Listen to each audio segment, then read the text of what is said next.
এর জন্য অসংখ্য সাধুবাদ জানাই। সত্যি একটু আগে আমাদের জয়েন্ট স্যার বলছিলেন যে সুন্দর পরিবেশ কিন্তু একটা ভালো মনের উপর প্রভাব পড়ে। আজকে এই হলটিতে হয়েছে, এটি একার জন্য হয়নি, আপনারা সবাই মিলিত হয়ে কাজটি করেছেন। আশা করি আপনাদেরকে দেখে আরো আমাদের অন্যান্য ব্লকের যে পঞ্চায়েত আছে সেই পঞ্চায়েতগুলো এভাবে সুন্দর হবে। আর আগামী দিন এই পঞ্চায়েত সমিতির যে হল আপনারা করেছেন সবাই মিলে, এই পঞ্চায়েতের হলকে আপনারা পরিষ্কার পরিচ্ছন্ন রাখবেন এবং আগামী দিন আপনারা আরো এর থেকে ভালো কিছু করবেন, এটাই আশা করি।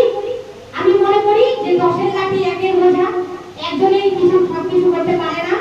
সবাই মিলে কিন্তু আমরা যে কোনো একটি কাজ যদি মনে করি যে করবো, সেটি কিন্তু আমরা করতে পারি।